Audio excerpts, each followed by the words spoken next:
Dear teachers, నేను మీ వేణు బాలకొండ. మీరు చూస్తున్నారు Venu teachers educational academy YouTube channel. ఈ యూట్యూబ్ ఛానల్ కొత్తగా చూసేవారు లైక్ చేయండి. At the same time subscribe చేసుకోవడం మర్చిపోదు మిత్రులారా. ఇక విషయంలోనికి వస్తే, ఆంధ్రప్రదేశ్ మరియు తెలంగాణ రాష్ట్రాలలో ఫిజికల్ సైన్స్కి ప్రిపేర్ అయ్యేటటువంటి అభ్యర్థులు ఎవరైతే ఉన్నారో వాళ్ళందరికీ కూడా ఫిజికల్ సైన్స్ మెథడాలజీలో టాపిక్ వైజ్గా నేను క్వశ్చన్స్ ఎక్స్ప్లెనేషన్ చేస్తూ ఉన్నా. ఇది రెండవ వీడియో. సో కాబట్టి మీరందరూ కూడా ఈ రెండో వీడియోలో ముఖ్యంగా విజ్ఞాన శాస్త్రం యొక్క నిర్మాణం ఏదైతే ఉందో విజ్ఞాన శాస్త్రం యొక్క నిర్మాణాన్ని గురించి మనం చర్చిస్తున్నాం. మనం మొదటి వీడియోలో విజ్ఞాన శాస్త్రం యొక్క అర్థము స్వభావాన్ని గురించి మనం చూసాం. ఈ క్వశ్చన్స్ మొత్తం చూడటం వల్ల మీకు ఆ టాపిక్ మీద తక్కువ సమయంలో గ్రిప్ రావడానికి అవకాశం ఉంది. కొంచెం ఓపిక చేసి వినండి. ఈ వీడియో యొక్క లెంత్ కొంచెం ఎక్కువగా ఉంటుంది. ఆటోమేటిక్గా మీరు ఇది చూడటం వల్ల కొంచెం అవగాహన ఏర్పడుతుంది. రెండో అంశం ఏంటంటే, కొన్ని క్వశ్చన్స్ తేలిగ్గా ఉండొచ్చు, కానీ తేలికమైన అంశాలు కూడా ఒక్కోసారి ఎగ్జామినేషన్లో తప్పు పెట్టే అవకాశం ఉంది. కాబట్టి అందరూ నన్ను చాలా జాగ్రత్తగా ఫాలో అవ్వండి, ఓకేనా? తర్వాత ఈ యొక్క విజ్ఞాన శాస్త్రం యొక్క నిర్మాణాన్ని ఏమని పిలుస్తారు అని అడుగుతున్నాడు. సో విజ్ఞాన శాస్త్రం యొక్క నిర్మాణాన్ని ఏమని పిలుస్తారు అని అంటే, ఇందులో శాస్త్ర సంబంధిత సూత్రాలను పిలవరు, విజ్ఞాన శాస్త్ర ఉపకరణాలను పిలవరు, శాస్త్రీయ పరిశీలనని పిలవరు. ఈ విజ్ఞాన శాస్త్రం యొక్క నిర్మాణాన్ని శాస్త్ర ప్రక్రియ నిర్మాణము అని పిలుస్తారండి. శాస్త్ర ప్రక్రియ నిర్మాణము అని పిలుస్తారు. విజ్ఞాన శాస్త్రం యొక్క నిర్మాణాన్ని శాస్త్ర ప్రక్రియ నిర్మాణము అని మనం ప్రధానంగా పిలుస్తాం, గుర్తుపెట్టుకోవాలి, ఓకేనండి? మరైతే ఈ యొక్క విజ్ఞాన శాస్త్రంలో రెండు విభాగాలు ఉంటాయి, ముఖ్యమైనటువంటి విభాగాలు ఉంటాయి. ఏంటి ఆ ముఖ్యమైన విభాగాలు అంటున్నాడు? శాస్త్ర నిర్మాణంలో రెండు ముఖ్యమైన విభాగాలు ఉంటాయి, అవి ఏమిటి అని అంటున్నాడు. ఏంటి ఆ రెండు విభాగాలు అని గమనించినట్లయితే, శాస్త్రీయ పరిశీలనలు ప్రయోగాల అంటే కాదు, తర్వాత సిద్ధాంతాలు నియమాల అంటే కాదు, పరిశోధన మరియు అభివృద్ధి అంటే కాదు. మరేంటి విజ్ఞాన శాస్త్రంని? విజ్ఞాన శాస్త్రం రెండు నిర్మాణాల కలయికగా ఉంటుంది. ద్రవ్యాత్మక నిర్మాణము మరియు సంశ్లేషణాత్మక నిర్మాణంగా ఉంటుంది విజ్ఞాన శాస్త్రము అని గమనించండి, ఓకేనా? తర్వాత నెక్స్ట్, ద్రవ్యాత్మక నిర్మాణం ప్రధానంగా దేన్ని సూచిస్తుంది? ద్రవ్యాత్మక నిర్మాణం అనేది దేన్ని సూచిస్తుంది అని అంటున్నాడు. సో శాస్త్రీయ పరిశోధనలను అంటే కాదు, ప్రయోగాలను మాత్రమే కాదు, భౌతిక లక్షణాలను కాదు. మరి ఏం చూపిస్తుంది ద్రవ్యాత్మక నిర్మాణము అని అంటే, శాశ్వతమైన నిజమైన జ్ఞానాన్ని సూచిస్తుంది ద్రవ్యాత్మక నిర్మాణము అని గుర్తుపెట్టుకోండి. తర్వాత క్రింది వాటిలో ద్రవ్యాత్మక నిర్మాణానికి ఉదాహరణ ఏమిటి అడుగుతున్నాడు. క్రింది వాటిలో ద్రవ్యాత్మక నిర్మాణానికి ఉదాహరణ ఏమిటి అని అడుగుతున్నాడు. శాస్త్ర ప్రయోగ పద్ధతి కాదు, తర్వాత పరిశోధనా మార్గాల కాదు, తర్వాత నెక్స్ట్ శాస్త్రీయ పద్ధతుల అంటే కాదు. మరేంటి ద్రవ్యాత్మక నిర్మాణానికి ఉదాహరణ అంటే, సూత్రాలు మరియు నిర్మాణాలు ద్రవ్యాత్మక నిర్మాణానికి ఉదాహరణగా నిలుస్తాయి అని గుర్తుపెట్టుకోండి. తర్వాత అదేవిధంగా సంశ్లేషణాత్మక నిర్మాణానికి సంబంధించినవి ఏంటి? సంశ్లేషణాత్మక నిర్మాణానికి సంబంధించినవి ఏంటి అని అడుగుతున్నాడు. ఏంటి అవి? శాస్త్రీయ పరికరాలా లేదా శాస్త్ర పరికరాలా అంటే కాదు, తర్వాత శాస్త్ర నిజాలా కాదు, భౌతిక విశ్లేషణ అంటే అది కూడా కాదు.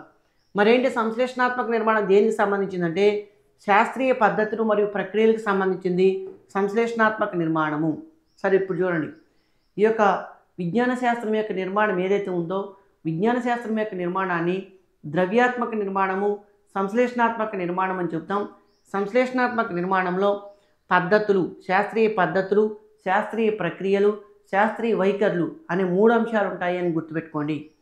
మరి శాస్త్రీయ యథార్థాల లక్ష్యం ఏంటి? మరి యథార్థం అంటే ఏంటి అనే దానికి సంబంధించి జేమ్స్ బి కొనెట్ అనే అతను ఒక మాట చెప్పాడు. ఏమని చెప్పాడు? యథార్థం అంటే ఏదైనా ఒక విషయాన్ని ఎన్నిసార్లైనా నిరూపించగలగాలి, ఎప్పుడైనా నిరూపించగలగాలి, ప్రదర్శించగలగాలి. అలా ఉంటే దాన్ని ఏమంటారు అంటే యథార్థం అంటారని చెప్పి జేమ్స్ బి కొనెట్ అనే శాస్త్రవేత్త నిర్వచించడం జరిగింది. మరి శాస్త్రీయ యథార్థాల యొక్క లక్షణం ఏంటి అని అంటున్నాడు ఇక్కడ. మరేంటి శాస్త్రీయ యథార్థాల యొక్క లక్షణం? సైంటిఫిక్ ఫ్యాక్ట్స్ యొక్క క్యారెక్టరిస్టిక్స్ ఏంటి? ఇవి అనుమానాస్పదంగా ఉంటుంది అంటే తప్పు, ఇవి మారుతూ ఉంటాయి అనేది కూడా తప్పు, ఇవి ప్రాకల్పనలుగా మారతాయి అనేది కూడా తప్పు. శాస్త్రీయ యథార్థాల యొక్క లక్షణం ఏంటంటే అవి ప్రత్యక్షంగా నిరూపించదగినవి. శాస్త్రీయ యథార్థాలు ఏవైతే ఉంటాయో శాస్త్రీయ యథార్థాలు అనేవి ప్రత్యక్షంగా నిరూపించదగినవి. తర్వాత క్రింది వాటిలో ఏది యథార్థానికి ఉదాహరణ? క్రింది వాటిలో ఏది యథార్థానికి ఉదాహరణ అంటున్నాడు. భూమి సూర్యుని చుట్టూ తిరుగుతుంది, భూమి సమతలంగా ఉంటుంది, శబ్దం శూన్యంలో ప్రయాణిస్తుంది, తర్వాత విజ్ఞాన శాస్త్రం, విజ్ఞానం ఒక మారణ నిజం, ఇది కాదండి. శబ్దం శూన్యంలో ప్రయాణిస్తుంది అనేది కూడా కాదు. భూమి సమతలంగా ఉండదు, సమతలంగా ఉంటుంది అనేది కూడా కాదు యథార్థానికి ఉదాహరణ. భూమి సూర్యుని చుట్టూ తిరుగుతుంది, అర్థమవుతుందా? సో కాబట్టి క్రింది వాటి యథార్థానికి ఉదాహరణ ఏంటంటే భూమి సూర్యుని చుట్టూ తిరుగుతుంది అనేది ఉదాహరణ. సాధారణీకరణ అనగానేమి? సాధారణీకరణ అంటే అనేక యథార్థాల మధ్య ఉన్నటువంటి సంబంధం. ఇక్కడ మీరు ఒక విషయాన్ని గమనించండి. భావన అంటే ఏంటి? రెండు యథార్థాల మధ్య ఉన్నటువంటి సంబంధాన్నే భావన అంటారు. ఓకేనండి. సో మరి అనేక యథార్థాల మధ్య ఉన్నటువంటి సంబంధాన్ని ఏమంటారంటే సాధారణీకరణ అంటారు. రెండు భావనల మధ్య సంబంధం ఉంటే ఏమవుతుంది? అనేక భావనల మధ్య రెండు యథార్థాల మధ్య సంబంధం ఉంటే దాన్ని భావన అంటారు. అదే అనేక యథార్థాల మధ్య సంబంధం ఉంటే దాన్ని ఏమంటారంటే సాధారణీకరణ అంటారు అని గుర్తుపెట్టుకోవాలా. ఓకేనా? అనేక యథార్థాల మధ్య సంబంధం ఉంటుంది, అంతేగాని ఇది నిర్దిష్టమైన ఒక పరిశీలన కాదు, ఒక పరీక్షించలేని భావన కాదు, ప్రయోగాత్మకంగా నిరూపించలేని ఊహ కాదు. కాబట్టి అనేక యథార్థాల మధ్య ఉన్న సంబంధాన్నే సాధారణీకరణ అంటారు. లేదా రెండు యథార్థాల మధ్య ఉన్న సంబంధాన్ని భావన అంటారు. అనేక భావనల మధ్య ఉన్నటువంటి సంబంధాన్ని సూత్రీకరించడానికి కూడా సాధారణీకరణం అంటారు. గుర్తుపెట్టుకోవాలి నేను చెప్పే టెక్నికల్ వర్డ్స్. ఓకేనా? మళ్ళీసారి చెప్తున్నా వినండి. రెండు యథార్థాల మధ్య ఉన్న సంబంధాన్ని భావన అని పిలుస్తారు. ఓకేనండి. అదేవిధంగా అనేక భావనల మధ్య సంబంధాన్ని తెలిపేదే సాధారణీకరణ. లేదా అనేక యథార్థాల మధ్య ఉన్న సంబంధాన్ని తెలిపేది కూడా సాధారణీకరణ. అంటే భావన ఎలా ఏర్పడుతుంది? రెండు యథార్థాలు మధ్య ఉన్న సంబంధాన్ని భావన తెలిపితే ఆ భావనలో ఉన్నటువంటి ఉమ్మడి లక్షణాలు, రెండు కంటే ఎక్కువ భావనలో ఉన్నటువంటి ఉమ్మడి లక్షణాలను సూత్రీకరించడాన్ని ఏమంటారంటే సాధారణీకరణ అంటారు. ఓకేనా? లేదా అనేక యథార్థాల మధ్య ఉన్న సంబంధాన్ని కూడా సాధారణీకరణ అంటారు. లేదా అనేక ఉదాహరణలను పరిశీలించి ఆ ఉదాహరణలలో ఉన్నటువంటి ఉమ్మడి లక్షణాలను సూత్రీకరించే విధానాన్ని కూడా సాధారణీకరణం అంటారు. ఇప్పుడు మీకు చూడండి, సాధారణీకరణం అంటే నేను డిఫరెంట్ టైప్స్ ఆఫ్ డెఫినేషన్స్ ఇచ్చిన, వీటిని మీరు దృష్టిలో పెట్టుకోవాలా. ఓకేనా? అంటే ఒకే అంశానికి రకరకాల నిర్వచనాలు ఉంటాయి, వాటిని గమనించండి. తర్వాత నెక్స్ట్, క్రింది వానిలో సాధారణీకరణానికి ఉదాహరణ ఏంటి? సాధారణీకరణానికి ఉదాహరణ ఏంటంటే ఇక్కడ ఇచ్చాడు చూడండి, చాలా జాగ్రత్తగా గమనించండి. ఒకటి, విశ్వం ఎల్లప్పుడూ మారకుండా ఉంటుంది అనేది కాదు. శాస్త్రం శాశ్వతమైనదే. శాశ్వతమైనది ఎందువుతుంది? విజ్ఞాన శాస్త్రం ఎప్పుడు కూడా ఎప్పటికప్పుడు మారుతూ ఉంటుంది. పాదరసం గట్టిగా ఉంటుంది. గట్టిగా ఎందుకు ఉంటుంది? మరి ఏంటి? వేడిని పెంచితే ఇనుము విస్తరిస్తుంది, అంటే వేడి చేస్తే ఇనుము వ్యాకోచిస్తుంది అనేది సాధారణీకరణం. ఎట్లా చెప్తాం? అనేక ఉదాహరణలు పరిశీలిస్తాం. ఇనుముని వేడి చేస్తే వ్యాకోచిస్తుంది, తర్వాత ఇత్తడిని వేడి చేస్తే వ్యాకోచిస్తుంది, అదేవిధంగా పుత్తడి వేడి చేస్తే వ్యాకోచిస్తుంది. ఈ యొక్క ఇనుము, ఇత్తడి, పుత్తడి ఈ మూడు కూడా లోహాలు కాబట్టి లోహాలను వేడి చేస్తే వ్యాకోచిస్తాయి అని సాధారణీకరణ చేస్తాం. ఓకేనా? లేదా అనేక రకాల ఇనుప వస్తువులను మనం వేడి చేసి పరిశీలిస్తే వేడి చేస్తే ఇనుము విస్తరిస్తుందని సాధారణీకరిస్తాం. ఇట్లా మనము అనేక ఉదాహరణలను పరిశీలిస్తున్నాం కాబట్టి ఇక్కడ వాడు అడిగిన దానికి ఇది కరెక్ట్ సమాధానం అవుతుంది. ఏంటి? సాధారణీకరణానికి ఉదాహరణ ఏంటంటే వేడిని పెంచితే ఇనుము విస్తరిస్తుంది అనేది సాధారణీకరణానికి ఉదాహరణ. మరి భావన అంటే ఏంటి? చూడండి, ఇక్కడ భావన అంటే ఇందాక నేను ఒక నిర్వచనం చెప్పిన భావన, రెండు యథార్థాల మధ్య సంబంధాన్నే భావన అంటారు. మరి ఇంకొక నిర్వచనం వచ్చిందండి ఇక్కడ, భావన అంటే ఏంటి అని గమనించినట్లయితే ఇక్కడ చూడండి, ఒక భౌతిక లక్షణం కాదు, ఒక నిరూపిత నిజం కాదు, ఒక శాస్త్రీయ పరిశీలన కాదు. భావన అంటే ఏంటంటే ఒక సాధారణ ఆలోచన లేదా అర్థం అనే నిర్వచనం ఉంది భావనకి. భావన అంటే ఏంటండి? ఒక సాధారణ ఆలోచన లేదా అర్థం అనే అంశం ఉంది అని గుర్తుపెట్టుకోవాలా. క్రింది వాటిలో ఏది శాస్త్రీయ భావనకి ఉదాహరణ? మనకి ఇచ్చినప్పుడు వాటిలో శాస్త్రీయ భావనకు ఉదాహరణ ఏంటి అని అడుగుతున్నాడు. శాస్త్రీయ భావనకు ఉదాహరణ ఏంటంటే పని ఉష్ణోగ్రత, లేదా భూమి అనిపించే విధానమా, ఊహాత్మక ఆలోచనల, కేవలం ప్రాథమిక విశ్లేషణ, ఈ మూడు కావండి.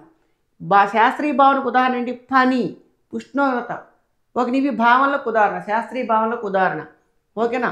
తర్వాత జేడి నోవెక్ ప్రకారం శాస్త్రీయ భావనలు ఏ విధంగా ఉంటాయి? జేడి నోవెక్ అనే ఆయన శాస్త్రీయ భావనలకు సంబంధించి నిర్వచనాలు ఇచ్చాడు. శాస్త్రీయ భావనలు అనేవి ప్రత్యేక యథార్థాల సమాహారం కాదు, తర్వాత వైయక్తికంగా ఏర్పడే భావోద్రేక అనుభవాలు కాదు, అనేక శాస్త్రీయ పరిశీలన కలయిక ఇది అవుతుంది, అంతేగాని పై మూడు కాదండి. సో కాబట్టి జేడి నోవెక్ ప్రకారం శాస్త్రీయ భావనలు ఏ విధంగా ఉంటాయంటే అనేక శాస్త్రీయ పరిశీలన కలయికే శాస్త్రీయ భావనలు అని మనం ప్రధానంగా చెబుతాము. తర్వాత శాస్త్రంలో ప్రాకల్పన అంటే ఏంటి? శాస్త్రంలో పరికల్పన లేదా ప్రాకల్పన హైపోథీసిస్ అంటే ఏంటి అంటే ఇక్కడ హైపోథీసిస్ అంటే ఒక తాత్కాలిక ప్రవచనం, ఒక తాత్కాలిక ఊహా సమాధానాన్ని హైపోథీసిస్ అని మనం ప్రధానంగా పిలుస్తాం. ఓకేనా? శాస్త్రీయ ఆధారాల సహాయంతో జరగబోయేదాన్ని ఊహించే ఒక తాత్కాలిక ప్రవచనమే హైపోథీసిస్ లేదా ప్రాకల్పన అని అంటారు. కాబట్టి ఒక తాత్కాలిక ఊహా సమాధానమే ప్రాకల్పన, అంతేగాని ఒక నిరూపిత సిద్ధాంతం కాదు, శాశ్వత నియమం కాదు, పరిశీలన పద్ధతి కాదు అని గమనించండి. తర్వాత ప్రాకల్పనను దేనికి ఉపయోగిస్తారు?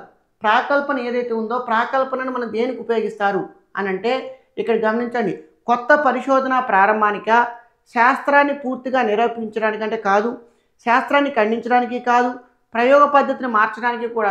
ప్రాకల్పనను దేనికి ఉపయోగిస్తారు అని అంటే కొత్త పరిశోధన ప్రారంభానికి ప్రాకల్పనను ఉపయోగిస్తారు అని గుర్తుపెట్టుకోవాలి. తర్వాత క్రింది వాటిలో ఏది ప్రాకల్పనకు ఉదాహరణ? మనకి ఇచ్చినటువంటి దాంట్లో ప్రాకల్పనకు ఉదాహరణ ఏంటి అని గమనించినట్లయితే ఇక్కడ చూడండి, రెండవది భూమి కేంద్రీకృతమైనది కాదు, భూమి స్థిరంగా ఉంటుంది కాదు, విశ్వం మారనిది కాదు. మరి ప్రాకల్పనకు ఉదాహరణ ఏంటి అంటే ప్రాకల్పన అంటే ఏంటి? రెండు రాష్ట్రాల మధ్య సంబంధం ఉందని కానీ లేదా లేదని కానీ తెలిపేటటువంటి ఊహాత్మక ప్రవచనాన్ని ఏమంటారంటే ప్రాకల్పన అని అంటారు. సో నీరు మరిగే ఉష్ణోగ్రత వాతావరణ పీడనంపై ఆధారపడి ఉంది. ఇక్కడ ఉష్ణోగ్రత పీడనానికి మధ్య సంబంధాన్ని మనం తెలుపుతున్నాం. ఒకటి దీన్ని ఏమంటారంటే ప్రకటనాత్మక ప్రాకల్పన, అంటే రెండు రాష్ట్రాల మధ్య సంబంధం ఉందని తెలిపితే దాన్ని ప్రకటనాత్మక ప్రాకల్పన అని కూడా అంటారు. నీరు మరిగే ఉష్ణోగ్రత వాతావరణ పీడనంపై ఆధారపడి ఉంది అంటే ఇది ప్రకల్పనకు ఉదాహరణ అని మీరు గుర్తుపెట్టుకోవాలి. ఓకేనా? తర్వాత నెక్స్ట్ శాస్త్రీయ ప్రకల్పన యొక్క మొదటి దశ ఏంటి? శాస్త్రీయ ప్రాకల్పన యొక్క మొదటి దశ ఏంది అని అంటున్నాడు. నేను మరి ప్రాకల్పన యొక్క మొదటి దశ ఏంటి? సమస్యను గుర్తించడం, సమస్యను నిర్వచించడం, దత్తాంశాలను సేకరించడం, సేకరించిన దత్తాంశాలను పరీక్షించడం, ఈ పరీక్షించగా వచ్చిన అంశాలను ఏం చేస్తామంటే దాని నుంచి సమాధానాలను మనం తేల్చడం, ఇవన్నీ చేస్తాం. సో కాబట్టి శాస్త్రీయ ప్రాకల్పన యొక్క మొదటి దశ ఏంది అని అంటే ఇక్కడ ఇచ్చినటువంటి దాంట్లో సమస్యను నిర్వచించడం అనేది శాస్త్రీయ ప్రాకల్పన యొక్క మొదటి దశ. అంతేగాని దత్తాంశాలు సేకరించడం, పరీక్షించడం, సమాధానం తేల్చడం అనేవి శాస్త్రీయ ప్రాకల్పనలో మొదటి దశలు కావు అని గుర్తుపెట్టుకోండి. నల్ ప్రాకల్పన అంటే ఏంటి? నల్ అంటే ఏమీ లేదు, శూన్య అని అర్థం.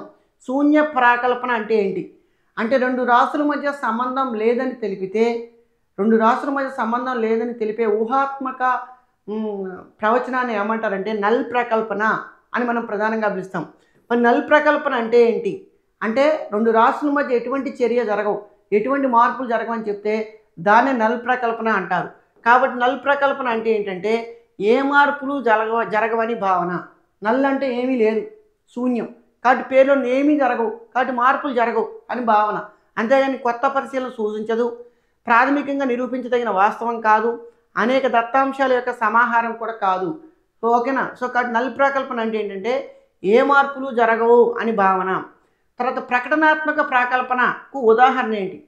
డిక్లరేటివ్ హైపోథిసిస్ లేదా ప్రకటనాత్మక ప్రాకల్పనకు ఉదాహరణ ఏంటంటే ఇందాక మనం చెప్పుకున్నాం, నీరు మరిగే ఉష్ణోగ్రత వాతావరణ పీడనంపై ఆధారపడి ఉంటుందనేది ఈ యొక్క ప్రకటనాత్మక పరికల్పనకు ఉదాహరణ. ఇక్కడ ఉష్ణోగ్రతకు పీడనానికి మధ్య సంబంధం చెబుతున్నాం కాబట్టి ఇది ప్రకటనాత్మక పరికల్పన. నీరు అన్ని పరిస్థితుల్లో ఒకే ఉష్ణోగ్రత వద్ద మరుగుతుంది, భూమి అక్షరేఖపై ఉంటుంది, సూర్యుడు భూమిని చుట్టూ తిరుగుతారు, ఇవి కాదు. ఓకేనా? సో ప్రకటనాత్మక పరికల్పన అంటే రెండు రాష్ట్రాల మధ్య సంబంధం ఉందని తెలిపితే అది ప్రకటనాత్మక పరికల్పన. ఇక్కడ ఉష్ణోగ్రతకు మరియు పీడనానికి మధ్య సంబంధం ఉందని తెలుపుతున్నాం కాబట్టి ఇది ప్రకటనాత్మక పరికల్పనగా మనం చెప్తాము. పరిశోధనలో ప్రాకల్పన యొక్క ఉపయోగం ఏంటి? పరిశోధన ఏదైతుందో పరిశోధనలో ప్రాకల్పన యొక్క ఉపయోగం ఏంటి అని అడుగుతున్నాడు. ఇది శాస్త్ర విషయాలను తేలికగా అర్థం చేసుకునేలా చేస్తుందంటే చెయ్యదు. తర్వాత శాస్త్రాన్ని పూర్తిగా నిరూపిస్తుందంటే ఏ పరికల్పన కూడా శాస్త్రం పూర్తిగా నిరూపించదు శాస్త్రాన్ని. ఓకేనా? శాస్త్రాన్ని మారనిదిగా నిరూపిస్తుంది, ఇది కూడా తప్పే. కాబట్టి ప్రాకల్పన యొక్క ఉపయోగం ఏంటంటే పరిశీలనల యొక్క దిశను సూచిస్తుంది పరికల్పన. దీన్ని డిక్లరేటివ్ హైపోథిసిస్ అని కూడా అంటారు. ఓకేనా? తర్వాత శాస్త్రీయ పరిశీలనలు ఏ విధంగా ప్రామాణికంగా ఉంటాయి, శాస్త్రీయ పరిశీలనలు ఏవైతే ఉంటాయో అవి ఏ విధంగా ప్రామాణికంగా ఉంటాయని అడుగుతున్నాడు. ఇక్కడ గమనించినట్లయితే అవి ప్రత్యక్షంగా చూడదగినవిగా ఉంటాయి, నిరూపించదగినవిగా ఉంటాయి, పునరావృతం చేయదగినవిగా ఉంటాయి. ఇవి మూడు కూడా శాస్త్రీయ పరిశీలనలు ఈ మూడు ఉండబట్టి అవి ప్రామాణికంగా ఉన్నాయని చెప్తాం.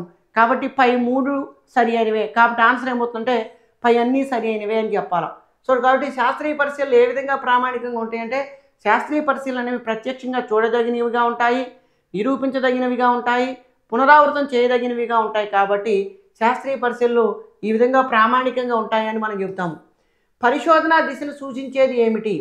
మరి పరిశోధనా దిశను ఏం చూపిస్తాయి అంటే పరికల్పనలు లేదా ప్రాకల్పనలు సూచిస్తాయి. అంతేగాని సిద్ధాంతాలు సూచించవు, యథార్థాలు సూచించవు, శాస్త్ర పద్ధతి సూచించవు. పరిశోధనా దిశను ఏం చూపిస్తాయంటే ప్రాకల్పనలు సూచిస్తాయని గుర్తుపెట్టుకోవాలా. తర్వాత క్రింది వాటిలో ఏది పరిశోధనలో కొత్త పరిశీలనకు తావిస్తుంది? కొత్త పరిశీలనకు తావివ్వాలంటే ఏది? అది మనం పరికల్పన చేయాలి. సో కాబట్టి ప్రాకల్పన అనేది కొత్త పరిశోధనలకు కొత్త పరిశీలనకు తావిస్తుంది అని గుర్తుపెట్టుకోండి. అంతేగాని సాధారణీకరణం, సిద్ధాంతం, నియమం అనేవి కొత్త పరిశీలనకు తావు ఇవ్వవు. కేవలం పరికల్పన లేదా ప్రాకల్పనలు ఏవైతే ఉంటాయో ఇవి మాత్రమే పరిశోధనలో కొత్త పరిశీలనకు తావిస్తాయి, అవకాశాన్ని కల్పిస్తాయని గుర్తుపెట్టుకోండి. శాస్త్రంలో కొత్త సిద్ధాంతాలను అభివృద్ధి చేసేందుకు ఉపయోగపడేవేంటి? శాస్త్రంలో కొత్త సిద్ధాంతాలను అభివృద్ధి చేయాలంటే అక్కడ కూడా ప్రాకల్పనలే ఉపయోగపడతాయి, గుర్తుపెట్టుకోండి. సో ప్రాకల్పనలు ఏవైతే ఉంటాయో అవి మాత్రమే కొత్త సిద్ధాంతాలను అభివృద్ధి చేయడానికి ఉపయోగపడతాయి. కానీ నిరూపిత నిజాలు కానీ, యథార్థాలు కానీ, సాధారణీకరణ కానీ ఇవి కొత్త సిద్ధాంతాలు అభివృద్ధి చేయడానికి ఉపయోగపడవు అని గుర్తుపెట్టుకోండి. తర్వాత శాస్త్రం శాశ్వతమైనదేనా? మరి శాస్త్రం శాశ్వతమైనదేనా? కాదు. ఎందుకని? శాస్త్రం ఎల్లవేళలా నిరంతరం మార్పు చెందుతూ ఉంటుంది. శాస్త్రం అనేది దినదినం అంటే ఆధారాలు లభించే కొద్దీ మన దృక్పథం మారుతుంది. శాస్త్రం పట్ల, సత్యం పట్ల దృక్పథం మారుతుంది, అంతేగాని సత్యం మారదు. కానీ శాస్త్రంకి ఆధారాలు దొరికే కొద్దీ, విజ్ఞానం అభివృద్ధి చెందే కొద్దీ శాస్త్రం నిరంతరం అభివృద్ధి చెందుతూ ఉంటుందని గుర్తుపెట్టుకోవాలి. కాబట్టి శాస్త్రం శాశ్వతమైంది అని అంటే కాదు. ఓకేనా? తర్వాత సాధారణీకరణాలు ఎలా అభివృద్ధి చెందుతాయి?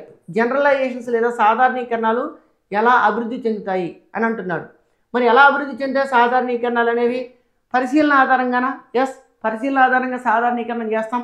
ప్రయోగాల ద్వారా? ఎస్, ప్రయోగాల ద్వారా కూడా సాధారణీకరణ చేస్తాం. వివిధ యథార్థాల కలయిక ద్వారానా? అట్లా కూడా సాధారణీకరణాలు చేస్తాం, మనం ముందే చెప్పుకున్నాం. కాబట్టి ఈ మూడింటికి కూడా సమాధానంగా ఆన్సర్ ఏమవుతుందంటే పై అన్నింటికీ సరైనదే. ఓకేనా? సో సాధారణీకరణాలు ఎలా ఏర్పడతాయి అంటే పరిశీలన ఆధారంగా ఏర్పడతాయి, ప్రయోగాల ద్వారా ఏర్పడతాయి, వివిధ యథార్థాల కలయిక ద్వారా కూడా సాధారణీకరణాలు అనేవి ఏర్పడతాయని గుర్తుపెట్టుకోండి. తర్వాత వైజ్ఞానిక భావనల లక్షణాల్లో ముఖ్యమైనవి ఏంటి? వైజ్ఞానిక భావనల యొక్క లక్షణాల్లో ముఖ్యమైనవి ఏంటి అని అడుగుతున్నాడు. అవి శాశ్వతమైనవా? వైజ్ఞానిక భావనలు శాశ్వతమైనవి కావు. అవి నిర్దిష్టమైనవా? కావు. తర్వాత అవి మారలేవా? అది కూడా కాదు. సో కాబట్టి వైజ్ఞానిక భావనల లక్షణాలు ముఖ్యమైనది ఏంటంటే వైజ్ఞానిక భావనలు అనేవి సమూహ అనుభవాలను ఒకదానితో ఒకటి కలుపుతాయి, గుర్తుపెట్టుకోవాలి. వైజ్ఞానిక భావనలు ఏవైతే ఉంటాయో సమూహ అనుభవాలను ఒకదానితో ఒకటి కలుపుతాయి వైజ్ఞానిక భావనలు అని గుర్తుపెట్టుకోండి. తర్వాత ఇక ఫైనల్గా విజ్ఞాన శాస్త్రాన్ని అభ్యసించేటప్పుడు విద్యార్థులు ఎక్కువగా దేన్ని అర్థం చేసుకుంటారు అంటే కేవలం దేన్ని అర్థం చేసుకుంటే విజ్ఞాన శాస్త్రం అర్థమవుతుంది అని అంటున్నాడు. కేవలం నిర్వచనాలు మాత్రమే సరిపోవు, నిర్వచనాలు అర్థం చేసుకోవాలా, యథార్థాలు సాధారణీకరణలు అర్థం చేసుకోవాలా, శాస్త్ర పద్ధతిని అర్థం చేసుకోవాలా. ఈ మూడింటిని అర్థం చేసుకున్నప్పుడు మాత్రమే విజ్ఞాన శాస్త్రాన్ని అభ్యసించగలుగుతారు. కాబట్టి ఈ మూడింటికి కూడా సమాధానం సరైనదే అని గుర్తుపెట్టుకోండి. కాబట్టి విజ్ఞాన శాస్త్రాన్ని అభ్యసించేటప్పుడు విద్యార్థులు ఏం అర్థం చేసుకోవాలంటే నిర్వచనాలు, యథార్థాలు, సాధారణీకరణాలు, శాస్త్ర పద్ధతి, ఈ మూడింటిని కూడా అర్థం చేసుకోవాలా విద్యార్థులందరూ విజ్ఞాన శాస్త్రాన్ని అభ్యసించేటప్పుడు. ఓకేనా? సో ఇవన్నీ కూడా మీరు విజ్ఞాన శాస్త్రం యొక్క నిర్మాణానికి సంబంధించిన గుర్తుపెట్టుకోండి. ఓకేనా? సో కాబట్టి మీరు నా వీడియోలు రెగ్యులర్గా ఫాలో కండి. ముఖ్యంగా తెలంగాణ అభ్యర్థులకు మీకు సపరేట్గా ఫిజికల్ సైన్స్ మెథడాలజీ కోర్సు మన యాప్లో ఉంది.